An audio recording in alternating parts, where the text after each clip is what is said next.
Ang Attorney Claire at Sara Duterte, kanino ka? Sino ang mas profesional sa kanilang dalawa? Pasok, take it away. Pinweltahan ni Palace Press Officer Undersecretary Claire Castro ang banat ni Vice President Sara Duterte na hindi raw siya professional. Bumanat si Sara Duterte kay Yusek Claire na hindi daw siya profesional. Okay, maliwanag yan ha. Binanata ni Sara. Galing mismo sa misa si Sara Duterte and then bumanat at nanira na naman ng ibang tao. Ngayon, yung ganyang galawan, professional? Oo, direct professional. Professional manira. Professional ang magbigay ng mga chismis sa ibang tao. Si Sara Duterte yon. Oy, play mo. Ba? Ulitin natin, nag-stack. Pinweltahan ni Palace Press Officer Undersecretary Claire Castro ang banat ni Vice President Sara Duterte na hindi raw siya professional. Git ni Castro, professional daw ba ang bise na kumontrata umano ng assassin? Nasa frontline ng balitang yan, si Maricel Halili. Sino ang professional at sinong hindi? Sabi ni Vice President Sara Duterte, hindi professional si Yusek Claire Castro. The fact na spokesperson ka at merong seal ng The fact na spokesperson ka at meron kang seal ng Tignan nyo ha, galing misa yan ha. Si Sara, ano ba ba't naglo-loading? Si Yusek Claire Castro. The fact na spokesperson ka at merong seal ng Office of the President dyan, dapat maging professional ka sa mga sinasabi mo. Sara, putang ina mo. Ikaw, bilang Vice President na mismo at may official seal ka rin ng opisina mo, hindot ka. Sa lahat ng mga pagkakataon, na ikaw ay nagsasalita sa social media, interview, professional ka bang humaharap at sumasagot? Boom! Di ba? LB Forever 7. Maraming thank you po Di ba? Sa'yo na nga lang mismo Dapat nga ikaw ang maging ehemplo at makitaan ng pagiging accountable ng mga empleyado, staff at ng buong bansa na ikaw ay professional. Saan ka nakakita ng professional? Hindi uma-attend kapag pinapatawag. Boom! Kapag may kailangang pasagot, hindi uma-attend. Kapag umattend naman sa isang pagdinig na dapat sundin ang rules, hindi sinusunod. Professional ka bang matatawag, Sara Duterte? Take note, Vice President ka, official seal ka mo, di ba? Hindi ka nga nag-under oath nung pinag-a-under oath ka. And paano mo masasabi sa sarili mo again na professional kang hindot ka, ina mo? Hindi ho ba? Doon pa lang tayo Ang dami pa niyan. Yan ang sagot ng bise nang tanungin siya tungkol sa sinabi ni Castro na baseless, useless at nonsense ang Totoo naman yung sinabi sa'yo, Sara Lagi kang nagbibigay ng chismis, nagbibigay ng fake news, 'di ba? Na puro baseless, useless, fake newsless. 'Di ba? Naunang komento ni VP Sara, natuta ni Pangulong Bongbong Marcos ang International Criminal Court o ICC. Bagamat walang anumang ebidensyang inilatag ang bise sa kanyang paratang, doon sa sinabi niyang yun, paano naging professional yan? And take note nga, abogada daw. Nagbintang siya, natuta ang INC ni Pangulong Bongbong Marcos. Paano mo nasabi? Ano ebidensya? Wala. Asan pagiging professional doon? Boom! Nasaan ba yung tubo?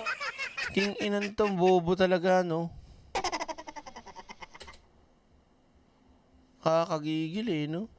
Di alam yung mga pinagsasabi eh. Oh, loading? Ano, loading na naman, oh. Ilang oras matapos ang pahayag ni VP Sara, sinagot ni Castro sa live stream sa kanyang personal YouTube channel ang issue tungkol sa pagiging professional. Ikaw na yung professional kasi hindi ko kaya yung professional, yung definition mo ng professional, katulad mo na merong kakilalang assassin, nanununtok ng sheriff, nagmumura, nagbabanta ng buhay. Diba? Iba yung definition ni VP Sara. Totoo naman eh. 'Di ba? Saan ka nakakita mayor ng Davao na napak ng sheriff? Professional yarn? Boom! Nangontrata at nag-isip ng hindi maganda sa kapwa. Professional yarn? Boom! Mamumugot ng ulo. Magtatapo ng bangkay sa West Philippine Sea. Professional yarn? 'Di ba? Sara naman, literal ang bobo mo talaga. Ang tanga-tanga mo. No? Diyos ko. Ano daw? Si Sara, professional yan sa kababuan at pagiging kriminal. Boom! 'Di ba? Professional na unprofessional si Lustay. ng pagiging professional. Kung usapang professional lang naman. Professional naman daw talaga ang bise, pero hindi raw sa kanyang trabaho.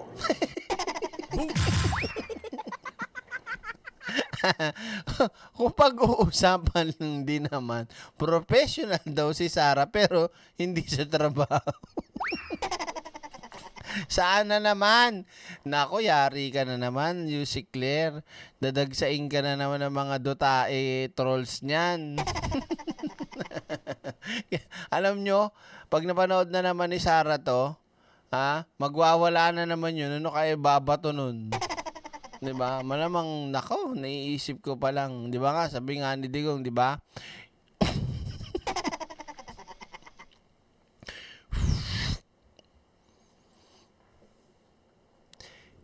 Yung si Inday man, maldita yan. Putang inang yung bata na yan. Hindi man talaga magsunod sa akin ba? Mag-away kami yung mag-uusap dyan. Maldita yang si Sara. Hindi mo yan magasuntok man ng sheriff yan. Pagkatapos man mag-utos yan, magsabi dyan na upakan niya si...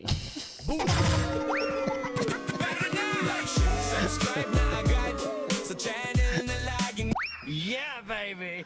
Diba? Oh. Si Digong na nga may sabi eh. Uy! Balik Pilipinas na! Ang professional travel vlogger. Ang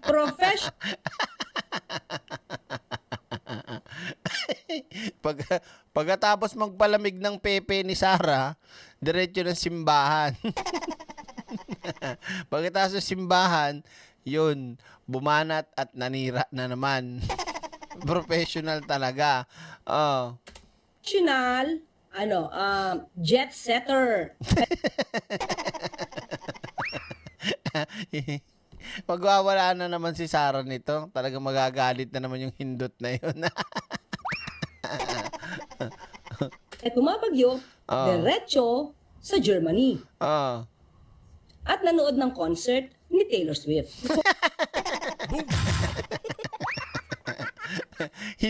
hindi ka naman makakaribat doon, Sara, kasi totoo eh. 'Di ba? Oh. Paano gagawin natin diyan? Oh, lintik na buhay ito. Professional yarn. So far, Oh. hindi pa ako nag-a-absent sa aking trabaho. Si Sara Duterte, sa tingin nyo, umabsent na, hindi pa. Puro professional trip. hindi personal trip, professional trip.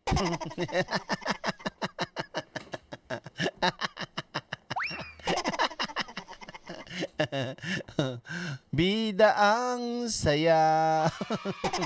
Salamat, Will Manebre, ah. Yan, pan-Jollibee. Thank you po, ah. Love you. Oh. Sino sa atin ngayon ang professional? Oh, this sopla na naman si Sarah nito. Doon pa lang, Sarah, laga pa ka na. Si Atty. Claire walang absent sa trabaho. Ikaw. Siya Yusek Claire o Yusek, 'di ba? Spokesperson. Ikaw Vice President, 'di ba? Ang taas mo. Ganito lang si Atty. Claire sa trabaho o sa posisyon sa gobyerno. Pero pagdating sa professionalism, wala ka, Sarah. Hindi ka aabot sa kalingkingan. Bukod sa mahina na utak mo, tamad ka pang hindot ka.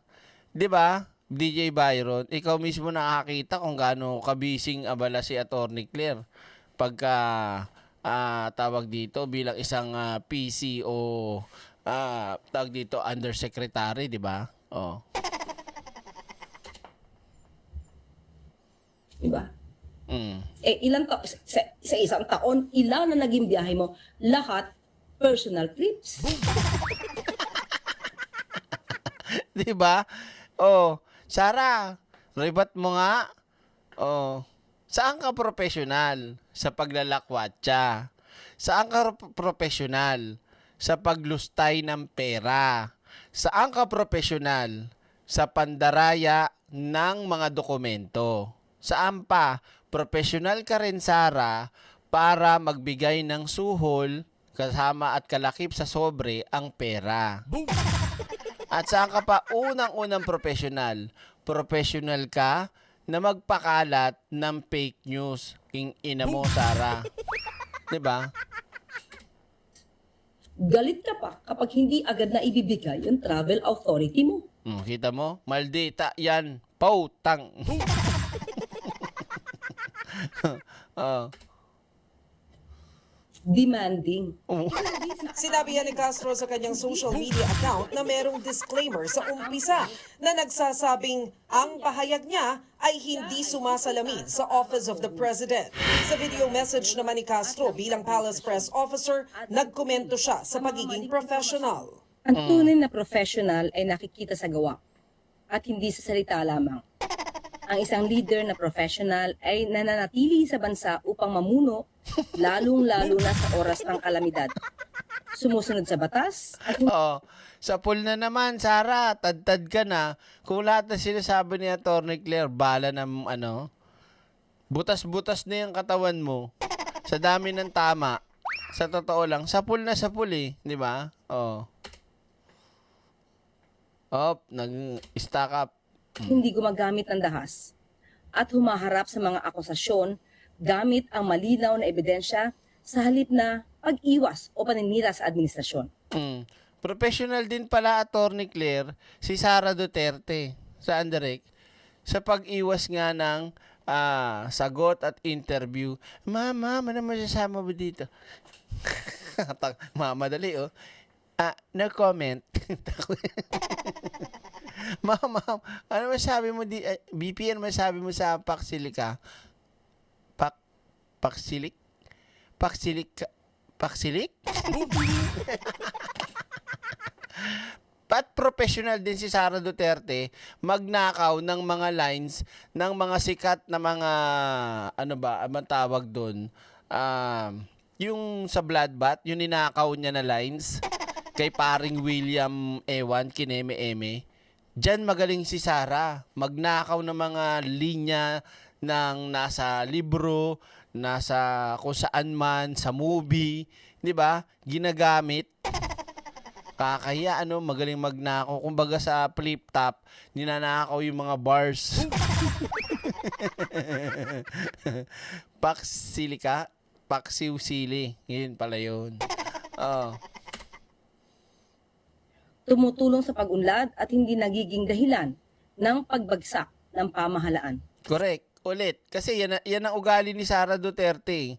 Sa tuwing magbibigay ng kanyang pahayag sa interview, lagi meron siyang sinisira sa gobyerno. 'Di ba? Hindi ganoon ang professional eh, 'di ba? Eh si Sara Duterte, kaya nga bumabalik talaga. Pag sinabi mong DDS, babalik at babalik sa kanila lahat ng binibitawan nila sa halimbawa sa mga pro-admin o sa mga BBM vloggers. 'Di ba? May nabalitaan nga ako eh. May isang vlogger ng DDS na nagkomento yata na sabi ang papangit daw ng mga BBM vloggers daw. Eh puta yun ang lait, parang ano eh, parang tubol. Subscribe na agad sa channel na laging may aral. Alam mo yun, yung parang libag na tinubuan ng tao. Eh, sa totoo lang, saka nakakita, 'di ba? Lahat may kapansanan eh. Oh, yung isa biyak yung nguso. 'Di ba? Tapos yung isa tirador ng 13 anyos. Tapos yung isa parang may hydrocephalus. Tapos yung isa manyakol, 'di ba? Hindi lang yung 13 anyos na meron pa isang vlogger sila na ano na tawag dito na pinakitaan lang ng paa, naglolo. Subscribe na agad sa channel na laging Hindi nyo alam yun, yung mga bago rito, hindi nyo alam, hindi nyo kilala yun eh. Hindi ako nagmamaganda, nagmamayabang. Hindi tayo maganda, kalait-lait din ako. Kaya kahit makita nyo ako ng personal, pwede nyo akong laitin. Pero ang nakakahiya, yun ang lalait, putragis na yan. Mas pangit pa sa pangit eh. subscribe na agad sa channel na laging may 'Di ba? Kaya yung kanilang sinasabi, bumabalik agad. Bumabalik din sa kanila pag DDS talaga. 'Di ba DJ Byron? Sino yun direct? Si Jacoli? Oo. Ay, na-miss ko na si Arlene ha. Si Arlene kayo manggi. Tuloy natin. Naglo-loading. Umuulan kasi, may na yung internet. Wala pang komento si VP Sara sa mga buwelta ni Mag-iisip pa bago kumuwi. Mag-iisip pa yung staff ni Sara bago magkomento yun. Kasi pag hindi nila binigyan ng script si Sara, kung sa saan na naman mapupunta yan, masisira lalo na naman si Sara sa pagsagot. 'Di ba? Yan, professional din si Sara dyan sa mga katangahang sagot. Ilse Castro. Nagbabalita mula sa Frontline. Maricel Halili, News 5. At isa pa, idadagdag ko nga mga kaiksena. Kung professional din naman lang po ang pag-uusapan, eh, saan ka nakakita ng professional na hindi tumagal sa pagiging DepEd Secretary, hindi kayang gampanan ang trabaho, inaasa lang sa kanyang mga tauhan yung trabaho bilang isang secretary at hindi nag-iisip bilang isang leader kung hindi humihingi ng mga advice at mga desisyon doon sa kanyang mga tauhan lang. Naisip na, 'di ba? Oh. Kaya ang layo talaga. Wala, sa totoo lang wala. Pagdating pa sa mga tawag dito, press conference, ambush interview, anong magandang nasabi niya? 'Di ba? About sa ginawa niya sa pagiging vice president niya. 'Di ba wala?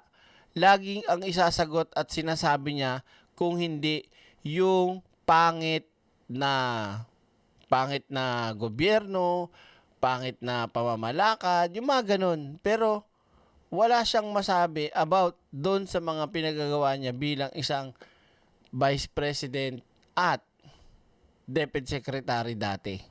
'Di ba? Basta nagkamali tayo noong 2022. Oo na nga. 'Di ba? Yan, number 1 yan. Christine Salceda. Professional si Sara, number 1 sa pagsisinungaling. 'Di ba? Sisirain yung gobyerno, wala man lang magandang masabi, puro paninira. Oh. Di ba? Wala. No comment din sa West Philippine Sea. Tama yan. Wala rin siyang ano dyan.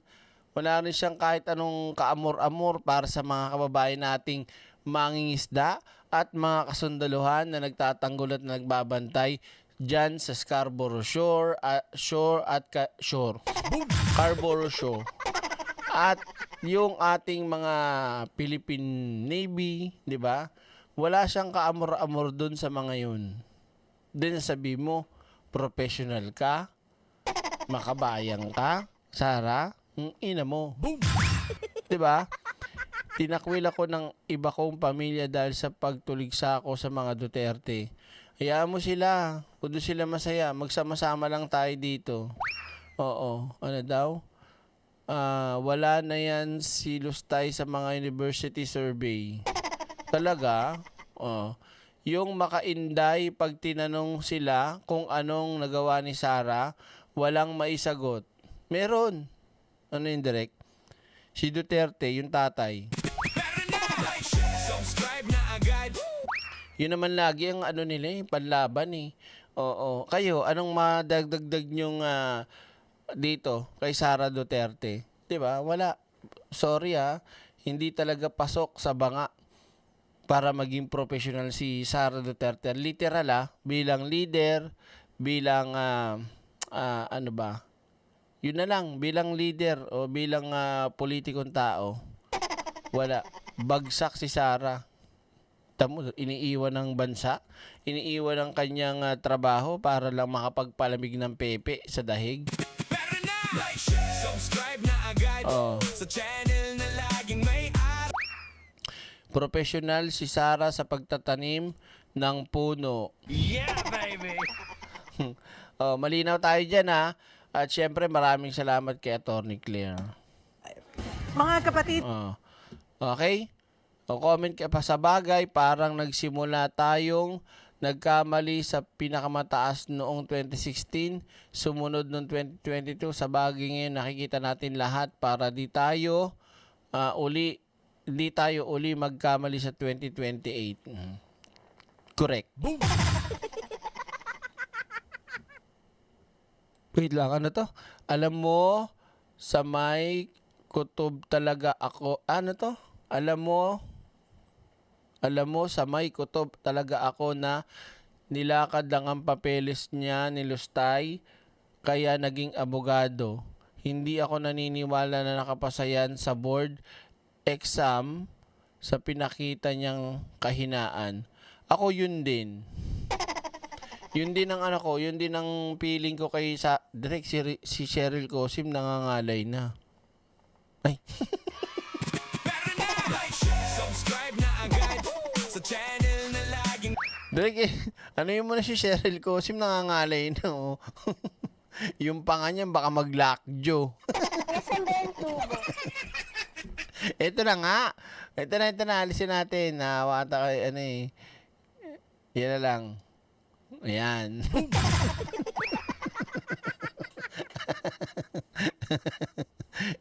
Hindi.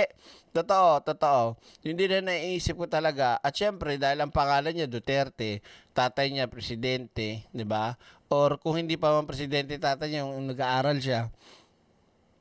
Bilang isang tawag dito, ano yun? Ano bang trabaho ni Duterte nung araw? Anong prosecutor, 'di ba? Tama. 'Yun. Syempre pag magkaganon palakasan talaga nung araw pag nalamang, uy, Aquino 'yan. Uy, ano 'yan? Tawag dito, Eduardo 'yan. 'Di ba? Matik, alam mo na kaagad 'yun. Pare, anak ni ano 'yan Kung ano 'yan, pasa mo 'yan. Paano ka? Pasa mo yan. Gusto mo mamatay? subscribe na agad. Puro kasi naman lakwatsa to Tapos nakikita pa sila, puro kasama niya. Si ganito, si ganyan. Mamili ka, pare. Pag nalaman ng tatay niya, sigurado, patayin mo. Diba? Ito na, Cheryl naman, sa mamakatingin, para namang ano to. Yan, Yan Yan. Nakanganga pa rin. Ano ba? Oh, yan. At least maganda, hindi siya mangangalay kahit nagkikwento ko, di ba? Isipin mo, hindi yan nagpapa-interview sa ibang mainstream media, lalo sa mga critical journalist, kasi for sure puputok ang fuse niyan sa ulo. Baka mag-meltdown. Good evening, Direk. Have a good weekend for everyone. Pamburger. Ma'am Neng Plabier, maraming thank you po. Subscribe na agad. Anong oras na ba? Huy, alas 3 na. Anong oras na ang tulog ko nito Hindi, nag-enjoy ako Ayaw nyo ba? Kung gusto nyo, ayaw, tigil na natin to. Di ba, Shirokan Saki? Gising ka pa exam leak lang meron si Sarah kaya nakabas. Okay, ito na. Punta naman tayo susunod na balita, mga ka-eksena. Type action, let's go, sago. Basta si Sara Duterte, mahina utak niyan. Bobita, bobayla, syunga extra. Okay? At hindi niya kayang talunin o lampasan si Atty. Claire. Maniwala kayo sa akin. That's the reality. Alien?